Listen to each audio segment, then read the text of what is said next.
monde, je vous retrouve aujourd'hui pour vous faire une nouvelle vidéo et ce sera un update lecture donc de mes 3 dernières lectures que j'ai effectuées pendant le challenge Petit mois petite lecture qui se déroulait en février et une lecture plus conséquente que j'ai fait aussi au mois de février qui m'a un peu déroutée de mon challenge, mais c'est pas grave. Donc je vous parle tout de suite du premier, c'est la métaphysique des tubes de Amélie Nothomb. Donc c'était le premier livre de Amélie Nothomb que je lisais. Et donc moi j'avais un petit peu la vision d'Amélie Nothomb comme une auteure un petit peu simpliste et accessible vraiment à tous.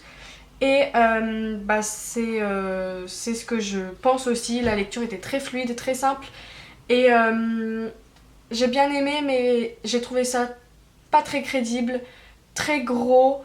Après ça dépend sûrement des histoires et des romans qu'elle écrit, hein. Je parle pas de l'auteur en général mais de ce livre là. Donc c'est l'histoire d'une petite fille qui, en fait, à partir de sa naissance à ses 2 ans, n'a pas vécu, en fait, c'était comme un légume.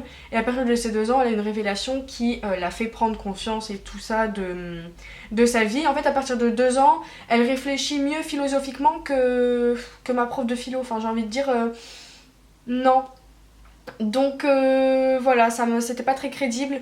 N'empêche que bah voilà, c'était sympa. J'ai beaucoup aimé surtout pour le dépaysement. Parce que bah forcément l'histoire se passe en Chine vu que c'est là que l'auteur a grandi. Et donc du coup bah, j'ai trouvé ça cool de découvrir plein de choses de la culture chinoise. Donc voilà, c'est le truc que j'ai le plus apprécié dans ce livre. Mais je sais pas si je me replongerai dans un Amélie Nothomb, s'il y en a un qui me donne vraiment envie peut-être, mais là ça n'a pas été une première super bonne impression pour cet auteur. Ensuite j'ai lu La Voix Marion de Jean-Philippe Ménien. Donc ça c'est un livre que j'ai depuis très très longtemps, que j'avais acheté d'occasion dans un vide-grenier, quelque chose comme ça, et que j'avais trouvé sympa parce que le petit résumé parlait d'une librairie et tout ça.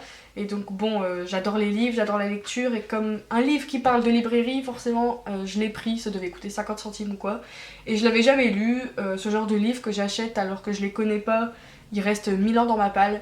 Du coup là je me suis dit c'est bon, il est carrément dans ton challenge, donc lis-le. Et j'aurais pu clairement m'en passer, j'ai pas du tout aimé ma lecture. C'est une histoire d'amour, mais premièrement l'histoire d'amour va tellement vite. En 30 pages ils sont déjà mariés, enfin... j'ai pas aimé, et puis ça parle beaucoup de la montagne et tout ça, et genre moi c'est pas du tout mon truc.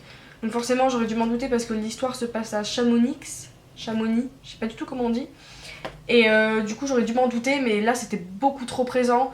Et il y a juste une seule scène que je retiens de ce livre qui est très très très cool et que j'ai adoré. Mais voilà, une scène sur le livre entier, ça n'a pas suffi pour que je l'aime.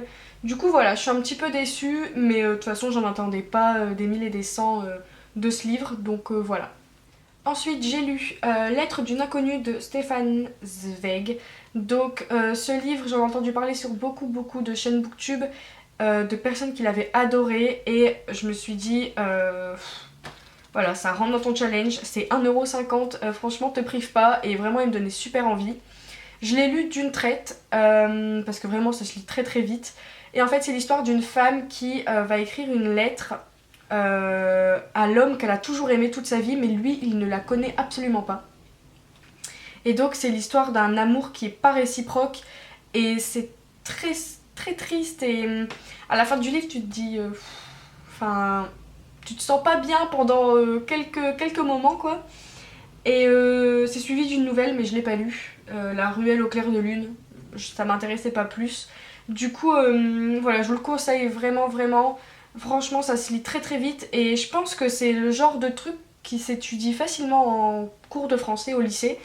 Et j'ai jamais, enfin moi perso, aucun de mes profs de français m'en avait jamais parlé. Du coup je trouve ça dommage parce que vraiment pour un livre qui est considéré dans les classiques, il est vachement intéressant par rapport à d'autres livres qu'on nous oblige à lire et que personne n'a envie de lire clairement.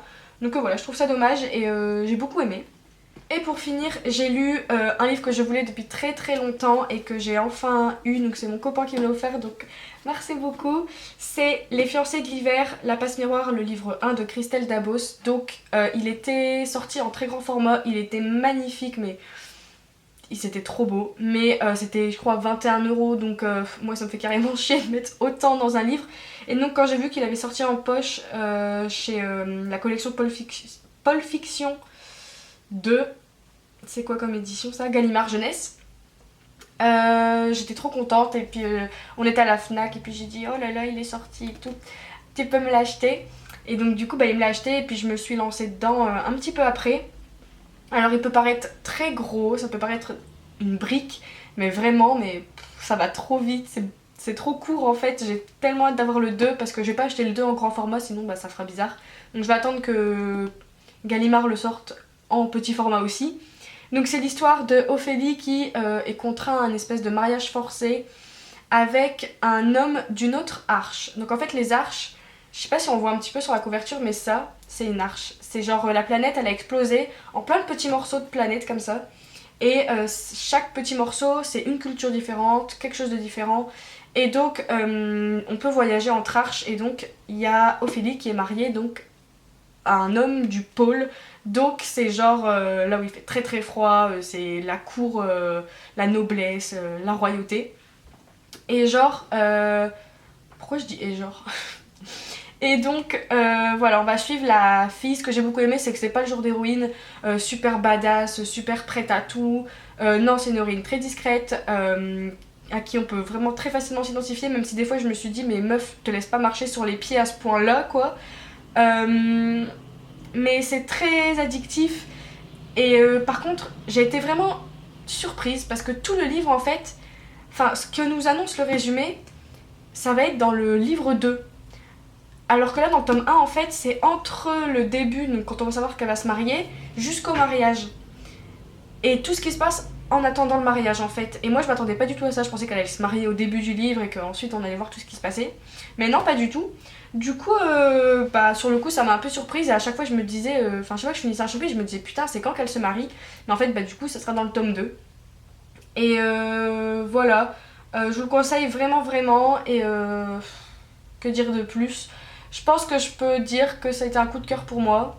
Je sais pas combien je lui ai mis sur Sens Critique. D'ailleurs, si vous voulez me suivre sur Sens Critique, je vous mets le lien en barre d'infos. Si vous connaissez pas, c'est un site où on peut noter des livres, des films, des séries, tout ça. Et voilà. Donc si certains d'entre vous l'ont lu ou veulent le lire, j'espère que déjà que je vous ai pas trop spoilé. Et bah, dites-moi en commentaire ce que vous en avez pensé. Voilà tout le monde, j'espère que cette vidéo vous aura plu. J'espère que bah, vous allez bien. Là, moi je suis en période de bac blanc, donc bah, je fais de mon mieux. Je vous tiendrai au courant sûrement dans une prochaine vidéo si j'ai assez bien réussi ou pas. Si vous avez vous aussi des bacs blancs, des brevets blancs, des examens blancs, enfin j'en sais rien, tout ça, bah, bon courage. Et voilà, je vous fais plein de gros bisous et je vous dis à bientôt pour une nouvelle vidéo. Bye!